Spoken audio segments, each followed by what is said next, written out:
Hello, everybody. I hope you're somewhere nice and cool this afternoon. We're going to be talking about problem-oriented policing. This is our sixth, I think it's the sixth in this series of webinars that we're doing, which we call Easier Said Than Done, which is reflective of the fact that all of these evidence-based ideas are very nice on paper, but much more tricky to do them in reality. We're going to be talking about POP, problem-oriented policing, which, if you've looked at your briefing sheet, is Herman Goldstein's quite long surviving technique for working on micro problems, and it's commonly situated within the neighbourhood policing agenda. We have got two expert panel members that I'm going to be putting questions to in the first half of the session today, and I remind you that you can post questions that we'll go through with the panel in the second half, regardless of what channel you're watching on. My co-host, Suzanne Canaba-Nicole, who I'll ask to introduce herself next, will tell you exactly how to do that. Okay, hello everyone and welcome to this sixth webinar of our series. Yes, so if you're watching live, you're probably either on LinkedIn or YouTube. So if you've got any questions for the panel, we'd love to hear them, and then I'll put them to the panel towards the end of the session. Ideally, start your comment with a Q, so we know it's a question rather than just a comment of "you guys are fantastic" or "I need to do this," and then we'll be gathering them in the background and I'll be putting them to our experts. And if you have questions that you want to post but you're not watching live, then you can still post them, and maybe the panel will come across this post afterwards and is able to answer, or you can start a discussion. But just listen, put your questions, and then hopefully we'll be able to put them to the panel. Brilliant. Okay, so we're going to try and get into the sort of candid side of POP, and I've asked our two panel members to be as candid as they can be in these responses. We're very much focusing on the how do you do this in practice rather than what the research is. First of all, I'd like to introduce you to the panel, though. We have Sergeant Beth Jones from North Wales Police. Beth, if you wouldn't mind just introducing yourself, please. Yeah, good afternoon all. So I'm Beth Jones. I'm a sergeant here in North Wales Police. On a day-to-day basis, one of my roles is the sergeant, the supervisor for the problem-solving hub here in North Wales. We're quite an unusual force in that we've got some quite rural locations, but we also do have some quite large towns as well, and some small cities. I've got a history in problem solving. Before I came into this role, I was actually the winner of the 2018 POP Awards here in North Wales Police, and I'm also sitting on the sifting panel for the judging for the Tilly Awards as well. So thank you. Amazing, thank you. I'm going to ask you what you won for later on, which I should have done in my research before, but we'll come back to that. And pleasure to welcome Beth and also Matt Sessions from the Cambridge Centre for Evidence-Based Policing. Hi everyone, so Matt Sessions from the Cambridge Centre for Evidence-Based Policing. I joined Cambridge in January of this year. Previous to that, I worked for 8.5 years in policing, with more than half of that spent within the field of problem-oriented policing. I won a Tilly Award a few years ago and was a Goldstein Award finalist as well, and like Beth, also a current Tilly SIF judge. We are honoured. I mean, when I always introduce the panel, I say they're experts, but I haven't yet said they're all award-winning experts. So this is very good.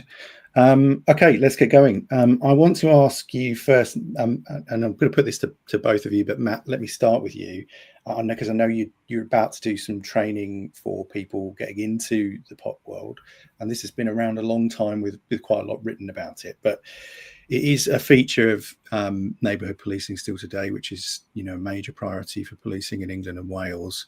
If you're in a team that's coming brand new to POP, you've not done it before, what are the first things that teams need to focus on to get it off the ground? Sure. Well, I think firstly to acknowledge that it's not easy to do. So before you start, realise that there's going to be a bit of a mountain to climb, and that you're going to have to rely on colleagues and other forces. And there's a whole world of people out there, both academics and other forces, who are doing the same things trying to make this work. And I would just encourage people to reach out to those people just as a starter. But in terms of implementing it as a concept into police forces, the kind of basics, and obviously we're talking about the nuts and bolts of actually what you do, what do you practically need. It's easy for me to talk about kind of the theory and that, oh, you need the culture that says this and that. But practically, if you're starting day one, what can you crack on with, this afternoon? What can you start putting together? It's kind of a given you need some form of training. You need to get something in place. Avoid the sort of 1 or 2 hour sort of short burst inputs. You need to probably make something a bit more substantial. We need to think about who's delivering that training.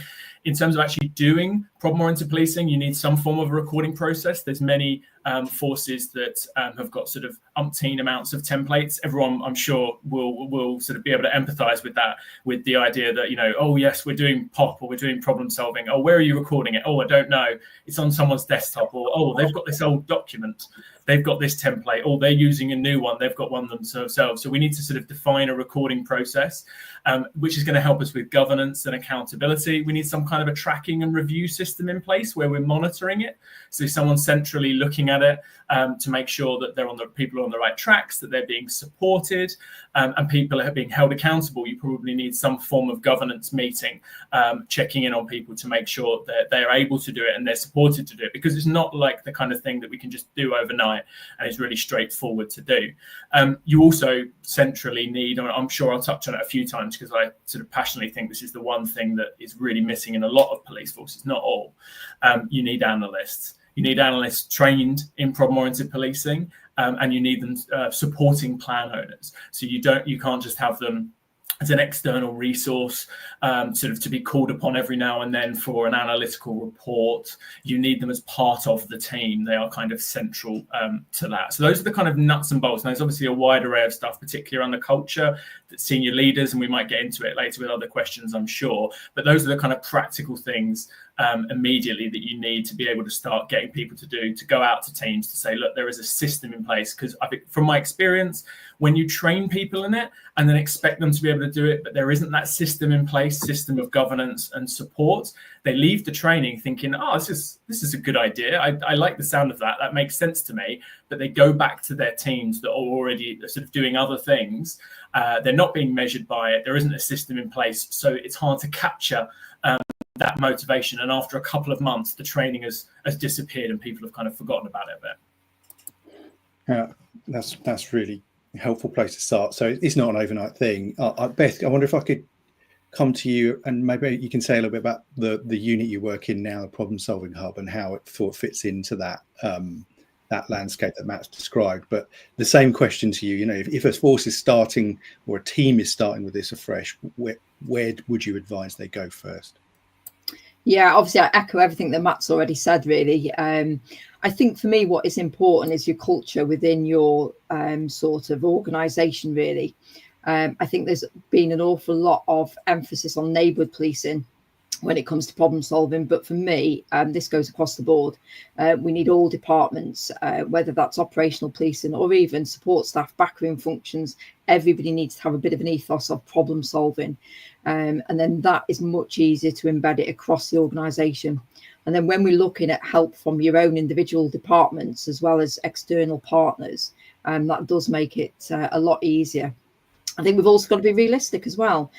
Quite often people will go on a bit of training for problem solving, then they'll go back to work and they think they're going to solve this particular sticky problem that's been around forever, and they're going to solve it completely.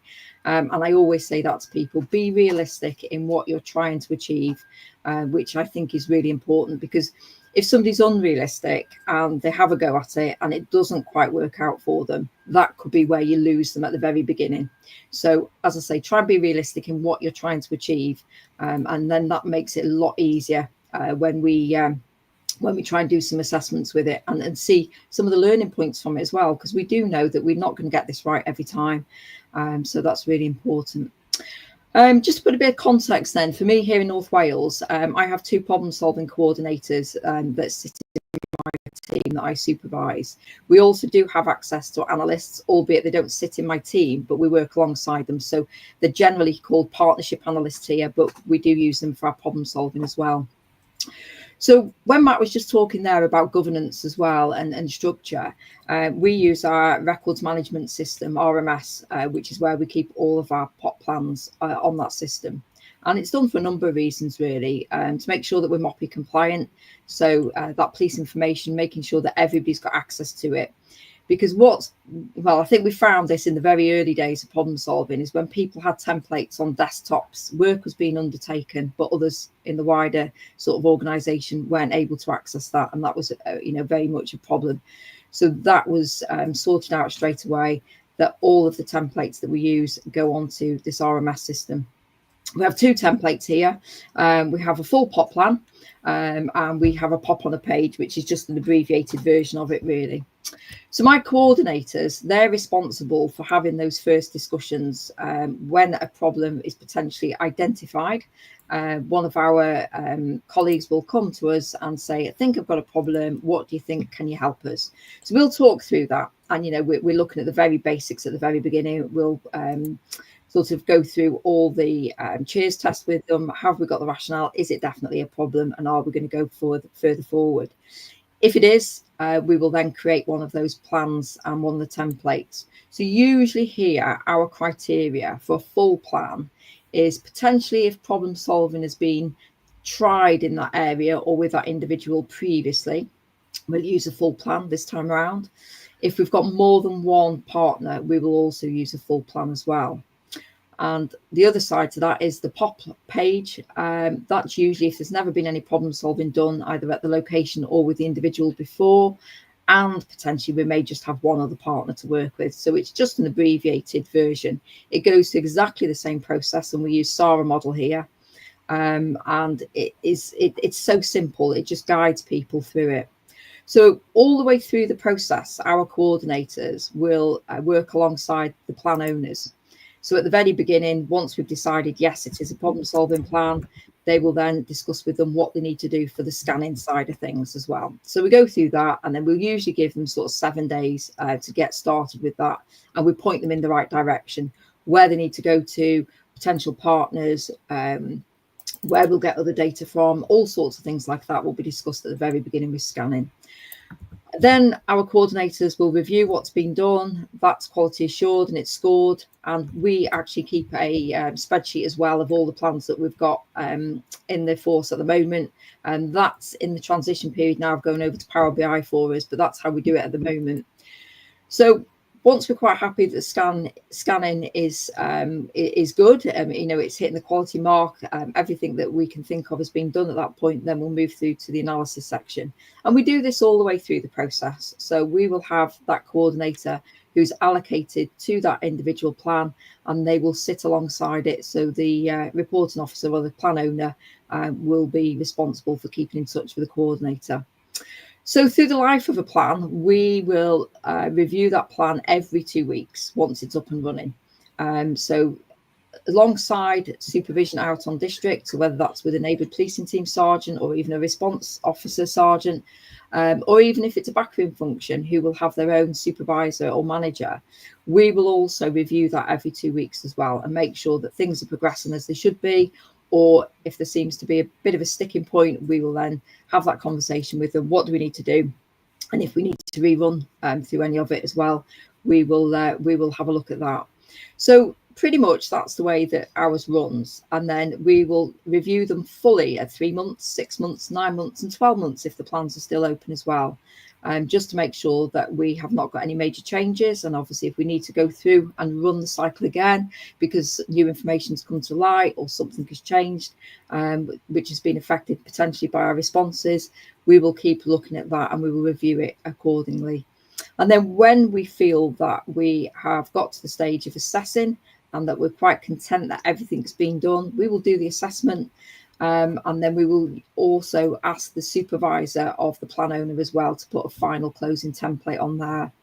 So that's pretty much what the process looks like here in North Wales, really. There'll probably be some more details that you may want to ask about, but that's it run through very, very quickly. So that's what my team does on a daily basis with the plans here. And the benefit of that, of course, is that we do have that ownership across the whole of the force area.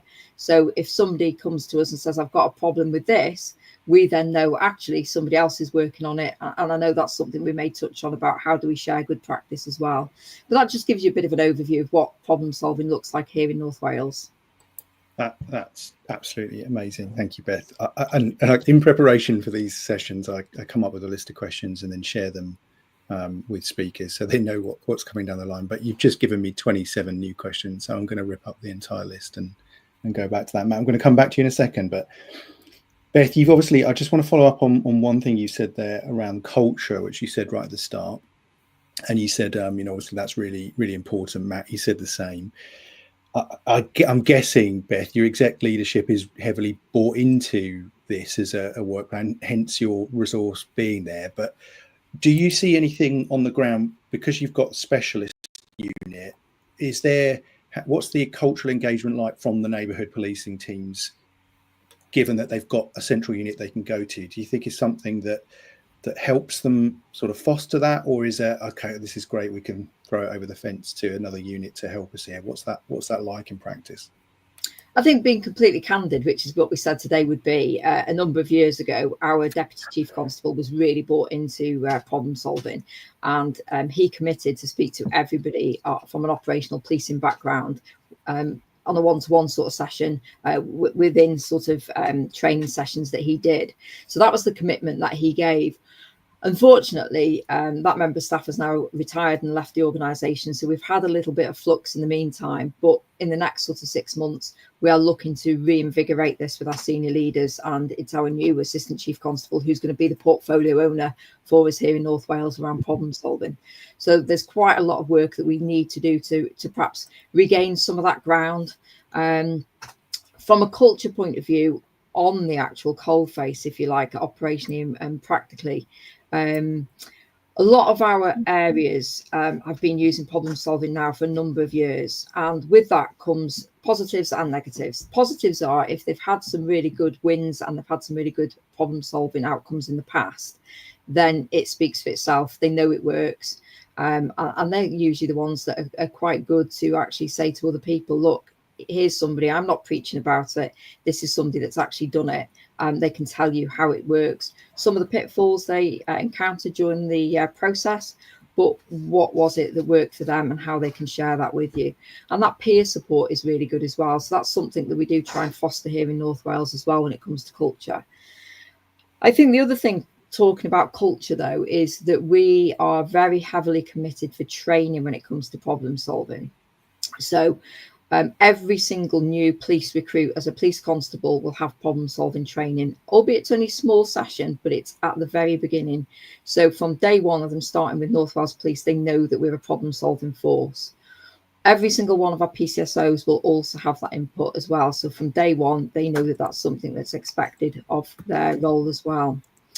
We were one of the 10 forces that were involved with the NPP, so the Neighbourhood Policing Portfolio pilot, over the end of last year, beginning of this year, with problem solving obviously being one of the pillars of that course as well. So going forward, we've already had 100 staff go through the NPP training, and then any that haven't been through it will be going through it this next session as well.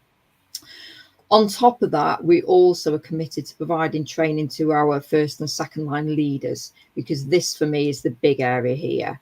It's all well and good if we train our practitioners, but unless their supervisors, so the sergeants and the inspectors, are also bought into this, then that is where we see that we have some issues. So for me, it's about getting those sergeants and inspectors on board with this, and for, again, trying to show them, give them some examples of where it has worked. Because we rely on that supervision out there on district as well to help with these plans, because my team can't do everything for all of the plans that we have. And it's no different than a supervisor managing a crime workload, for example. Problem solving is exactly the same occurrence for us. It's on the same system, and it should have the same oversight from a supervisory's point of view. I think district inspectors for us are a big one as well, because they obviously have lots of competing demands. And one of the things that we hear from our staff quite often, and again, being completely candid, is I'm being asked to do all of these things. Which one do I prioritise? What do I do? I haven't got protected time to do all of these things. So that is where we have to have that, again, in-depth training with the inspectors to understand what problem solving can do for them. it's almost having that open conversation and saying, you know, sometimes you have to get off the roundabout and have a look at what's happening rather than just keep spinning around and doing the same thing. So it's just trying to change that. And as I say, if we can give some good examples, and we do very much like to reward and recognise previous problem solving here in North Wales as well.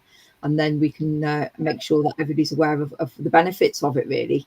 And, you know, there will be some negatives. Sometimes it does take time. Sometimes you can have that difficulty engaging with partners when you're trying to do problem solving. So it isn't easy. We know it's not easy, but we do know that it works. And it's just trying to get that out to districts and give that balanced view of what we're trying to achieve really with problem solving. Okay, that's amazing. Thank you. Matt, can I just bring you back in on, particularly on the training bit, because it's easy to say, we'll do some training, that can look like 101 different things. And I think what Beth has said there is sort of indicating that training is required at different levels. Do you want to say a little bit about that and talk about the role of different teams, you know, around identifying, owning and supporting and what training looks like in that context? Yeah, for sure. And I apologise because Beth said an awful lot there. So I've been making notes at the same time of little bits that I'd like to come back on. So I'll try and whistle through them. But going back to that first point, as you said, in terms of different teams and the roles that different teams play, I think that is so crucial. Often because of capacity, naturally, internally in particular, and we haven't got loads of money to be getting loads of external guest speakers constantly training. We need to be tactful around how we do training. And I think there is a risk sometimes that because we try and do the whole force, we go gung-ho and everyone gets an hour. And although that's a good idea and it's definitely better than not having it for sure, I think the nuanced thing that sometimes is missing because of capacity, because we haven't got time to dedicate it to every single team, so it's a challenge. So it comes back to that idea of prioritization. Who gets the training to start off with? How do we cascade it? But the key message is, what message do people actually get? Because if we tell people this is how you do problem solving, this is how you follow the SARA model, this is the benefits of problem-oriented policing, and here are some case studies undoubtedly that mostly relate to neighbourhood policing, people think, oh, that's nice to know, but none of my business. And they'll go back to their office and they'll think that's a neighbourhood thing. So obviously, as Beth talks about the culture piece of that, we all do it. It's not just a neighbourhood thing. It's really essential, but it's about the message of what we tell them. Where is the role for you in the organisation? So where is the role of contact centre? What role do you play? Oh, well, I'm not owning problem solving plans, so therefore it's nothing to do with me. I'll sort of forget about this and crack on with what I am measured by in terms of my job. Well, actually, it's about recognising that contact centre do play an integral role, that you can be the eyes and ears identifying problems. That's the 5th time I've heard that this week. Hang on a minute, what's going on here? This sounds like a kind of problem that we should be dealing with. Or repeat callers, for example, maybe they could actually own them, or gathering information, the same as response officers. You know, we often think response, that's okay, they're not going to own many plans because they're responding to incidents. But what information can they gather while they're out and about to identify problems and to help us fill knowledge gaps from councils? Organisation who are doing problem solving. So filling those knowledge gaps, they're an integral part of it. They probably can help with implementation as well. So it's about recognizing that not everyone in the organization is going to need to know everything. They're not going to need to know how to do every single element of it, but they need to know the value of the role that they can play. For example, response officers out and about can, if they can think more preventatively and think more about problem solving and causal factors, they can do what we probably call low-key problem solving, where they use the idea of it. They're not writing anything down necessarily or recording it, but this is the second time they've gone to that address where something's happened. And just by framing the problem differently and framing it as a problem rather than an incident, to say, well, that's the second time now.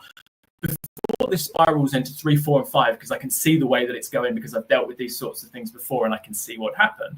Can I think a bit differently? What have I learned? What did I do on that training to make me think differently, to be able to prevent this problem from occurring? And that's the goal, really. Can we get to that point where everyone in the organisation sees the role that they have to contribute to problem solving, whether they own it or not? So that's the bit on that. But just to touch on a couple of other things that Beth was talking about, she talked about pop on a page. Now, without getting into too much of a heated debate back and forth, because I think there is a debate to be had around it. There are pros and cons for sure.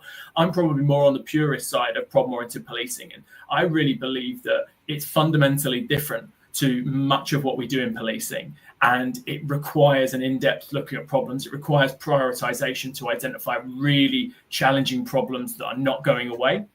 And therefore, it requires a proportionate response. I wouldn't want people doing problem-solving plans if it was a sort of right, quick job. I can sort of write it up in a matter of 20 minutes, because that tells me that they probably already know the response that they're going to do. So it's not to say that there isn't a role for it. And I think in a perfect world, we would all have pop on a page equivalent, not necessarily only writing on a page, but we just have it laid out SARA, because we know all the questions we need to ask. We wouldn't need prompts and suggestions. We'd be able to crack on and do it.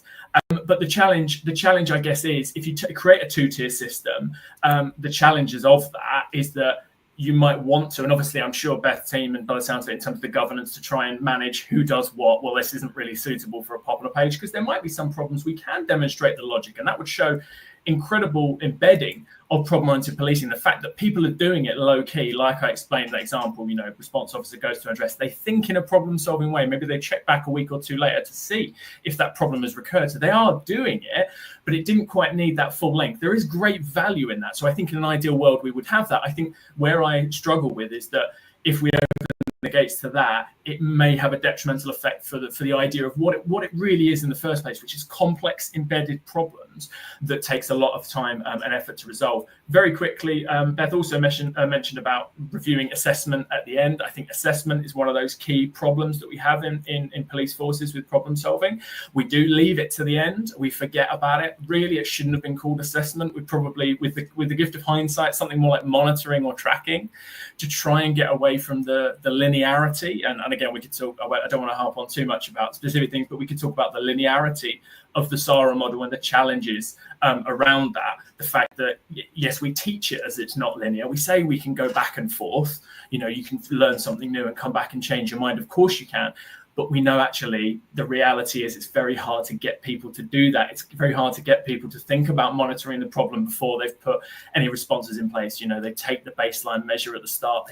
The monitoring should start immediately. We should start tracking the problem to see if it's changed, even if we haven't put anything in place. And that's the problem with assessment being at the end and the linearity of that model. So I'd encourage people to think about how they record problem solving, how they encourage it, and making it more flexible to make it the creative process that it's meant to be.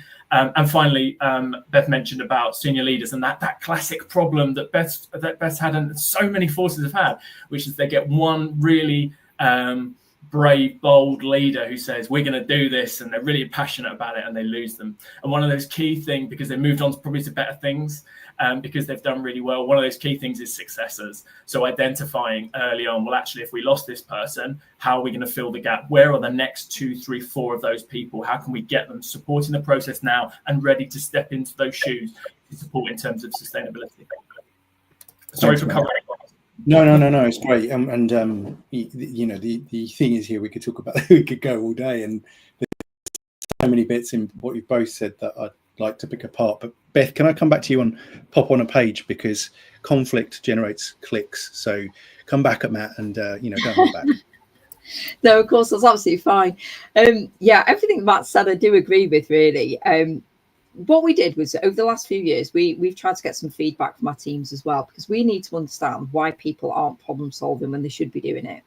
And one of the big things that people come back to us and say, just doing a big full plan, it's far too complicated for something which is a new emerging problem, which is quite recent. So we did quite a bit of work on that. We've also done a bit of research with other forces as well. And then we've designed our own template, which is the pop on a page. And it follows SARA exactly the same as a full plan. It's just in a little less detail. And as I say, the criteria for us is that it would be brand new problem solving, and it would usually only involve one partner. However, when our coordinators will be discussing that problem with the potential problem or plan owner, we will be making sure that it isn't a complex problem that needs a full plan.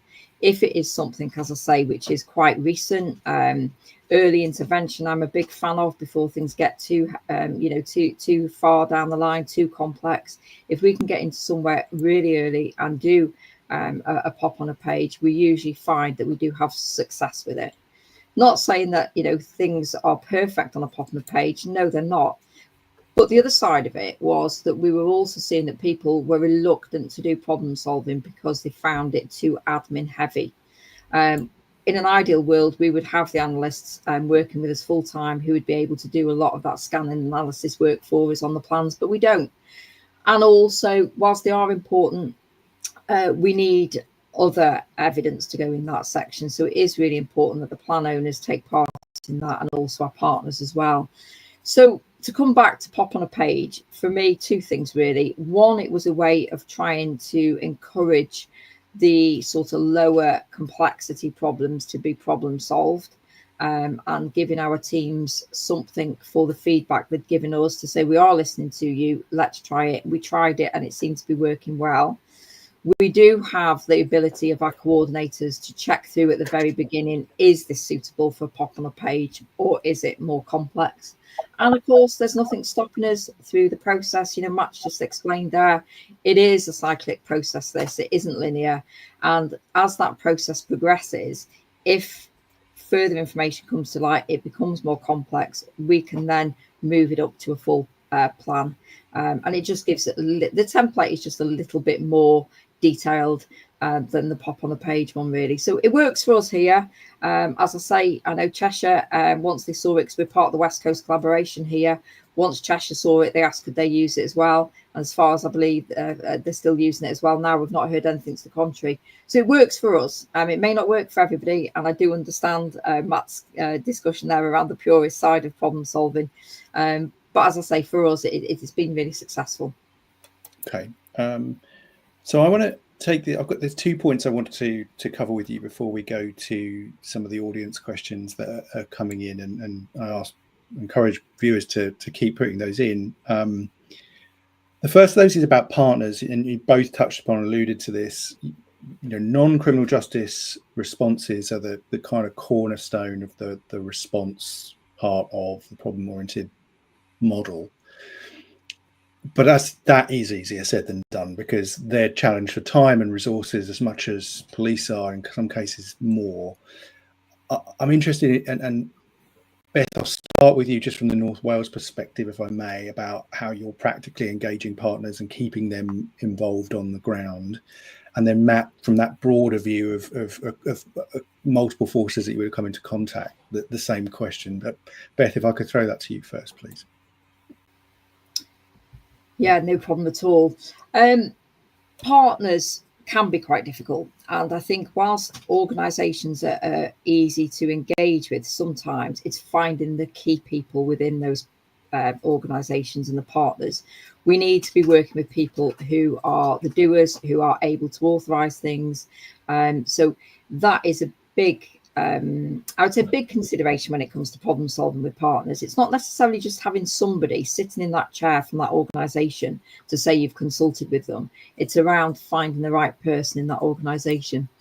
And I think the only way that we are able to do that is through consistent partnership work in other areas as well. Again, one of the roles of my coordinators is to keep a directory really of our partners and the key people within those key organisations, and also keep increasing that directory. So when we come across a new partner, so obviously we've got our strategic partners, which we know about and who we work with in various other aspects. But it's all the new partners that we need to be considering as well. If we've got some new charities coming into the area, or people in another area of work that we haven't worked with before, it's about us trying to increase that directory. And then if we've got a problem, because we will know about it, if we've got a problem somewhere else in the force area that we think that partner could help with, it'll be up to my coordinators to start that conversation with them. So in my other role, I have 6 different portfolios in my day-to-day job as well. Problem solving is just one of 6. So I supervise our ASB officers, our design and out crime officers, restorative justice, controlled drug liaison, and also missing persons. So I don't go more than 20 minutes during my day without having some sort of involvement with partners as well, with all of those other aspects of it. So I think for me, sitting where I am, it can be a single point of failure, because I do provide a lot of input to my teams from the work that I do in other areas as well. But it's also trying to explain this and give that information to our district colleagues as well. And on the flip side of the coin, they know, they live and breathe their areas that they're policing in. They know who their partners are. They know who they've worked with previously. They know who's really keen. And, you know, when we look at partners and we look on problem solving, we will have the partners who are really keen, want to get involved, but perhaps they haven't got the influence. And then we have the other side, don't we, where we've got the influence, but they're not really keen. And it's how that we get everybody in the same box that they are keen and they have got the influence. So those are conversations that we have on a local basis as well. So just to summarise, we really do rely on the local contact when it comes to partners, who people have worked with in our own area, who they work with on a daily basis quite often, certainly neighbour policing, but also the back office side of it with myself and my team is that we will also pass on our own experience of other partners that we've worked with who would be able to help out as well. So I hope that helps you a little bit. Yeah, definitely. That's great. Matt, what do you think? Yes, I mean, there's a few points, but I think just to touch on that point there, I think Beth makes a really good point that you do end up relying on one or two individuals. It's just the same as internally, you know, where you know someone in a department that you think I could send them an email. I know that they'll be able to help me out kind of thing, rather because of the bureaucracy of the organisation or because people don't get it at senior levels, you know, so the knock-on effect. So I completely appreciate that. And I think that highlights really the need for the systematic kind of institutionalisation between partnerships, that actually it starts at the top by getting those senior leaders to have those agreements. It's written in, have it written into procedure that this is how we do things. And that not just from a partnership perspective, but that starts at home as well, just with our police organisations as well. This is the how we do it. It's not an extra. This is literally how we solve problems. This is how we prevent harm. This is how we work for our communities. This is what policing is all about. It's not that extra thing. So if we can try and crack that, that's the hardest question in the book. That's the overarching thing. If we can crack that, then we can crack the rest of it. But I think it starts there with partnerships in terms of delegation there onwards, holding people to account, making sure those partners are at the table. And I think what Beth says around having the right people, that's probably the most tangibly useful thing I could say right now, is that lots of problem solving where it comes back to partnership meetings comes back to a monthly, whether you call it a joint action group, a JAG, or something else, some kind of monthly meeting that ends up being a bit of a sort of data dump at the start, undoubtedly from police, where we just shove loads of data on a screen and say, look, this is what's happened in the last month. We need to get away from that. We need to be thinking about, well, actually, what's the yes, we can talk about sort of up and coming things about, we need to, keep our tabs on that. But if we're thinking about problems, we need to look at what's happening over a longer period of time that we can reliably predict is going to continue. But the key thing there is not using those monthly meetings as the problem solving meeting or the only meeting that's really happening between partner agencies. You need a core group of people who are responsible for that problem, who hold information, who are valid stakeholders that can contribute to that understanding of that problem and to interventions. That is essential. It can't be a room full of 20, 25 people where 3/4 of the room are not interested because it doesn't overlap onto their world. You need those handful of people meeting probably more frequently, particularly at the start, to share information, to share data, and move forward towards interventions. And then hopefully over a longer period of time, more staggered once it's more monitoring the situation, seeing how things are going. So early engagement is really crucial. Too often partners get engaged at the response phase. If we're talking about SARA, we'll get to response. We'll say, right, partner B, I want you to do that, and partner A, I want you to do that. And they turn around and go, hang on, this is the first I'm hearing of this. I've got, lots of priorities myself. This is new to me. The barriers go up, the kind of, well, hang on a minute. I need to be doing X, Y, and Z, and I've got other things.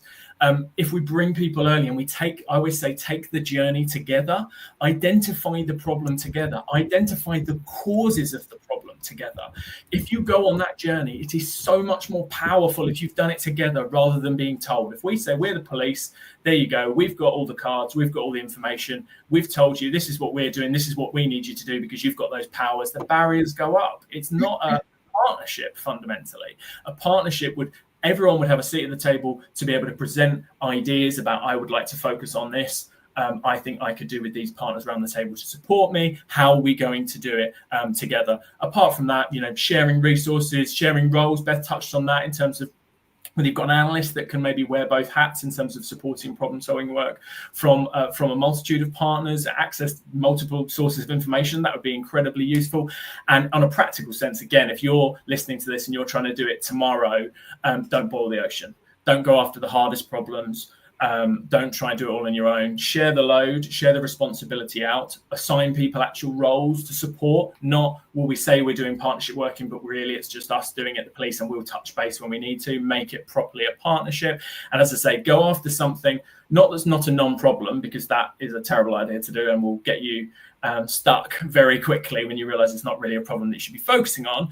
But you should definitely identify problems that are winnable, if you like. So have a degree of complexity, definitely exist. But if you're doing this for the first time and you're trying to get people on board, do something you think you can actually, where something you can actually achieve, where it sort of fits nicely into problem solving. Maybe a location-based problem with responsibility and ownership, things like bars with violence are always a great one to kind of start with. They're very specific, and they have managers there who have a degree of responsibility, and there's legislation to back it up. So things like that, don't do immediately. I've met many people that they think this is great, and then they go after the biggest thing. I remember an inspector trying to give a PCSO responsibility for 2 problem-solving plans immediately, and they were already struggling. Really felt for them. One for hate crime, and one based on a geographical domestic abuse problem, which is already, you can't imagine the scale of that and the challenge, and whether it's quite appropriate or not, and the amount of work that it takes. So understanding the challenges that come along with it, and reacting proportionately, and sharing that workload out between partners so that we don't feel like we're on our own doing it. Wonderful. So I had another question on assessment, but there is a question in the audience queue that I think will cover that quite nicely, from Ian Agar. You can hide behind the online moniker, Ian, but I know it's you. Suzanne, I'll turn it over to you for those questions, please. Okay, so the first one we've had is from Simon Rose, who actually heads up the Centre for Evidence-Based Policing and was our panel guest a few weeks ago.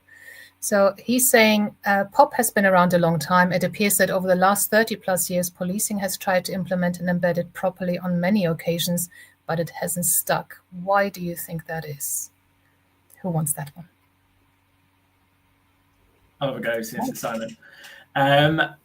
So there are many reasons, and because I can see one eye on the clock and questions coming in, which is good, so I won't take too long.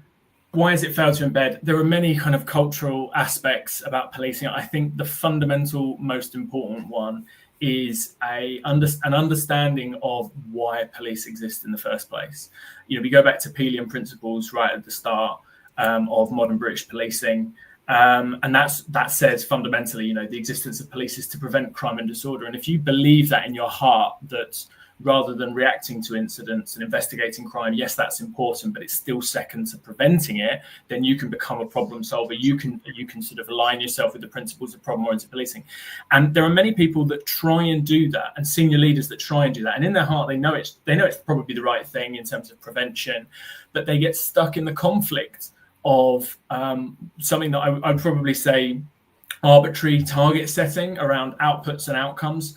How do we measure success? Outcomes, the unfortunate wording choice, whoever decided that for charging outcomes for policing, have we charged this person, or what's the final outcome of that investigation?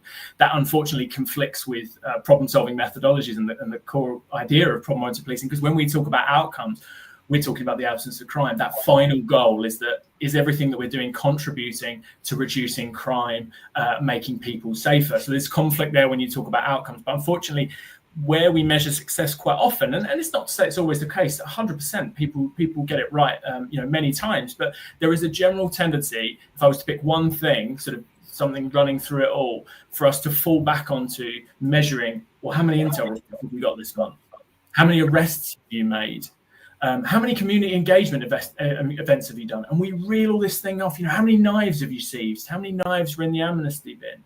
How many children have you spoken to in schools? And unfortunately, sometimes we forget the next step, the last step, which is what guides everything that we do. Classically, what gets measured? I can't remember who actually said that. If it can be attributed to anyone, or whether it's those lost quotes, what gets measured gets done. And if we measure ourselves based on these things, well, you have, it's the last day of your month and you haven't got your arrest, you haven't got your intel report, we are going to dictate what police do. And if we dictate, well, that's what police officers do, rather than measuring the absence of crime, it will always come back and we will always struggle to embed it.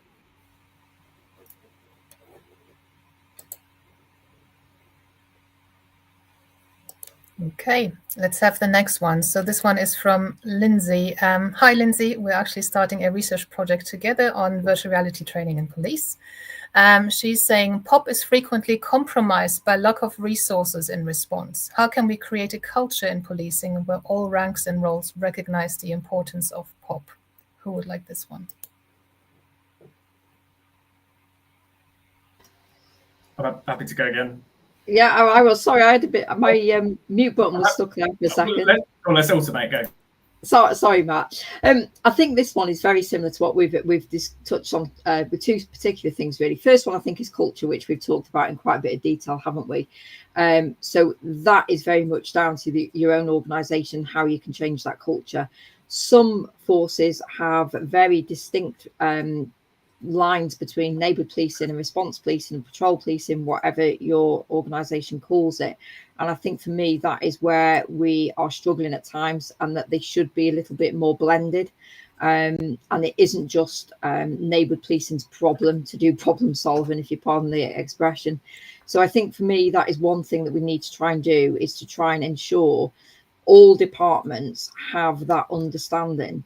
And a lot of it will come down to education and knowledge, to explain to people what problem solving is, what it can do for you, because quite a lot of departments don't know about it. They don't understand it, so they're not going to do it.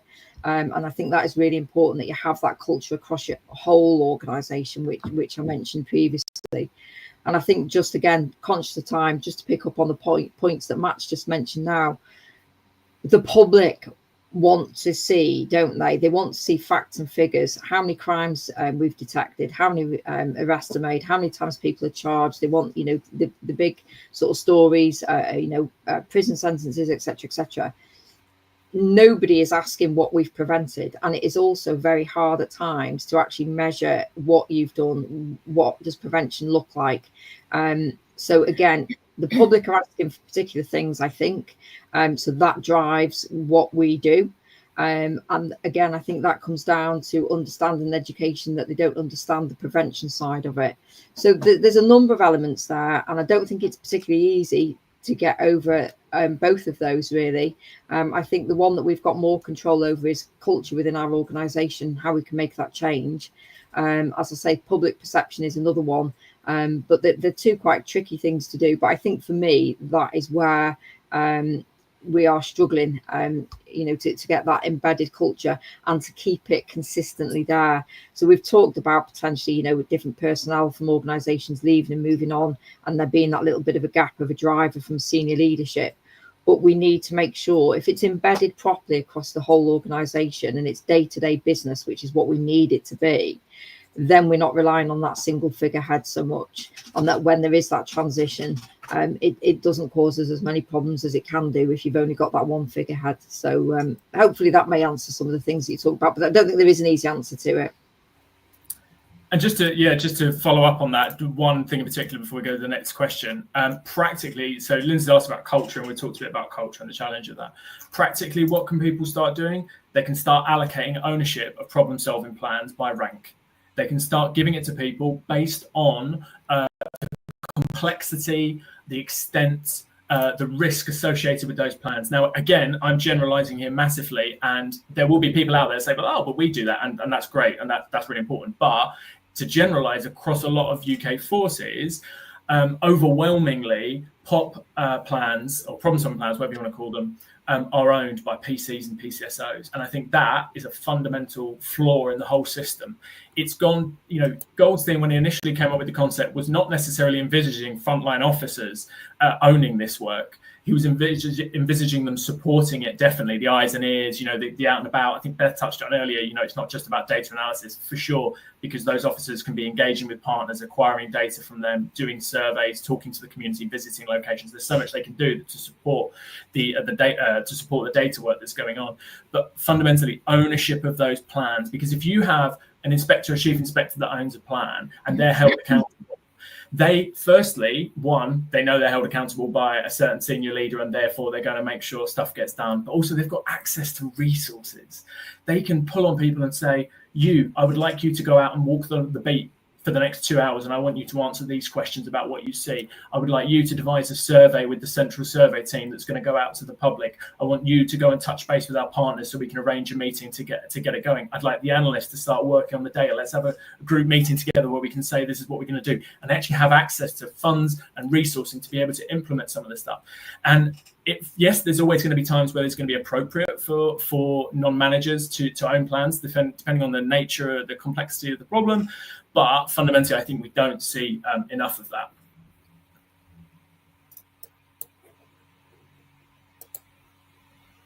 Okay, the next question is on LinkedIn. Unfortunately, I can't show it, but I'm going to read it out. It's from Stephen Reed from Canada. Building upon that approach of low-key problem solving and employing new processes or interactions based upon EBP, evidence-based policing, one of the biggest challenges I've noticed in my interactions with the frontline in Canada and the UK is a cultural element of believing something won't work because of the idea of the day or something the chief wants. How can we connect with the what a police officer believes is a reality on street with what EBP may have identified as a way to manage a particular problem? Who would like to address this one? Yeah, I'll have a go. So the question is, just to clarify, it's frontline officers subculture believing that new ideas won't work even though they're evidence-based. Is that right? Yeah. Really important question. A challenging one in terms of that subculture that ripples throughout and through conversations, and it's difficult to kind of connect with. I think one of those things is, and it doesn't relate directly to it, but I'm just trying to think on my feet, is around allowing a culture for things to fail as well, to say that some things don't necessarily always work. And I think if you get that across to people and say, but we're going to find out if it does work because it's going to make us so much better for the next 20 years. I think that's and that affects all elements of culture, in terms of from the top down, that it's accepting, whether it's senior leaders or it's supervisors, that things don't always work. And I know that kind of isn't quite in line with your point, the question's point around there is evidence that it does work, but they still fundamentally believe that it might not work. And, we can throw stats at people all we like, but if they don't believe it in their hearts, I think there's something in that as well, probably around how we communicate with people and whether we translate the information in a meaningful way. If we present information to senior leaders as academics and researchers in one format that convinces us as a senior leader, we can't expect that it's immediately going to translate exactly as we share that information with frontline officers. People react differently to information. Lots of people would respond better to quotes. And feeling emotional about things. You put an emotional guest speaker on talking about their own experience and how something made a difference and made them feel and prevented crime and what effect that had on people. I think that's so much more meaningful to frontline officers who experience that and see people day to day. Whereas senior officers, yes, that's probably going to be appealing to them as well, but they're probably more likely to be convinced by the academic argument that says, well, statistically, if you do X, Y, and Z and manage to control this and that, you might find a positive result. Whereas actually, if we can tell people more about the stories, and I think that brings itself really nicely into problem solving itself. Problem solving is all about storytelling. Everyone knows that when you've finished a good problem solving plan and you've followed through the model and everything kind of looks neat and tidy, to look back in retrospect, it looks quite straightforward. And if you tell people that story and you take them on the journey, that's really empowering. If we just tell people, this is what you're doing, you are going, classic one is hotspot policing, and you guys were talking about it last month. If you say, you need to go and do this, and I'm not explaining why, I'm just telling you need to do it. Why? Because I said so, because the data tells me. Well, I'm going to need a more compelling argument to actually get involved. Otherwise, if I'm doing hotspot policing, maybe I'll just stand on that street corner for 15 minutes and not engage. Maybe I won't do the 15 minutes. Maybe I won't get out the car. Maybe I won't do all those things that really make a patrol useful. So I think it's about storytelling. It's about taking people on that journey and showing them the why do we do things and the role that they play. And again, that kind of feeds back to that ownership of the problem, is that if you're doing POP and you own it as let's say, as a manager, you've got the ability there to assign roles to different people and say, this is the crucial role that you play. This is how you're going to help us prevent crime, rather than just, right, you need to go on and crack on and do it. So I think taking people on that experience, hopefully that's somewhat answered the question. Thank you very much. Next question, is that Ian Ager then? POP often falls short due to the superficial analysis or weak assessments. What steps can policing take to enhance analytical rigor and ensure meaningful assessment within SARA framework? Who would like to answer that? I'm happy to do that one because I'd made a couple of notes just before thinking that was going to be the next question. So really valid point. We've talked about analysis. I would say the number one thing, I would be knocking on my senior officer's door every day saying I need an analyst, or I need more than one, or I need to train the wider analytical network in the force to do POP. That's the number one thing that anyone can do. They can get analysts right now trained in POP and supporting to do it rather than leaving it to officers. Of course, officers can have a good crack at it, and we've talked about the role that they play, and I've mentioned a few things earlier in terms of surveys, engagement, visiting locations, all those sorts of things. But fundamentally, it's a misconception, the idea that we can really nail problem-oriented policing is that how good it could be, and expect frontline officers to do it in terms of the data analysis. It's a misconception. What other aspects of our jobs would we say, right, well, this is a really serious problem, we need an analytical report, should we get a PCSO to do it? And I mean, absolutely no disrespect whatsoever in that. I simply mean they're not trained analysts. We're devaluing the role of analysts who have maybe spent years and years building a career and going on many training courses and having access to lots of systems that the PCSO does not have. And I would say that 99% of PCSOs would probably say, well, yeah, and I probably didn't really sign up to sit down and over 5 days and look through a spreadsheet and identify patterns and commonalities and all of that sort of thing. I would much rather be in the community talking to people and playing my role in that part. So that's the number one thing. In terms of practically, what can we do? I know that Ian mentions about meaningful assessments. I think I'd come back to that point around allowing things to fail. Accepting, maybe work on how we frame that, whether we frame it as failure or learning, but allowing that culture to be able to say things can go wrong. We don't need to always dress it up. Everything's doomed to succeed, the classic phrase. We don't need to dress it up as a success. It's absolutely fine. I love it when I'm reviewing a problem-solving plan and someone says, do you know what, this didn't really go very well, and here's why, and here's what we learned along the way. So I think evaluating people and teaching people other people what's happened in terms of the learning and celebrating that objectiveness and being honest and fair is really essential. We don't want to just mark by quality. We don't want to, in terms of outcomes, we don't want to say, well, you didn't get a great reduction, it didn't really change the problem, so you've not done that great. In actual fact, if you've learned something, there was logic to the reason why you did the thing that you did, and there's learning to be taken there, then this is incredibly valuable, potentially sometimes more valuable than other work.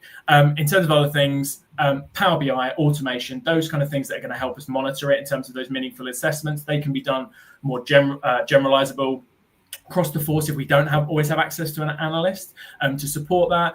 I think talking about theories of change is probably really useful to connect the dots, to get people to realize, well, why am I doing this analysis, and what does analysis really mean? The fact that we're looking for causal factors and it should influence what we do, and we should be able to explain how the response that we are doing is going to have an effect on the problem. Being able to, if you Google theory of change, you'll be able to find it. Being able to put those dots together to say this is going to result in that outcome, therefore the logic kind of makes sense to me. So I think there are some practical steps like that we can help engage with people. The other thing, well, I've not got time for it, but convergent and divergent thinking, have a Google about that. When you're doing training, get people to think in both a convergent and divergent way, to get people to think broadly about ideas and then in and prioritize, but then include that wider aspect. If you just go for convergent thinking, we get very narrow and we just say, right, well, what's the answer to this? And we ruin the idea of creativity and flexibility of problem solving.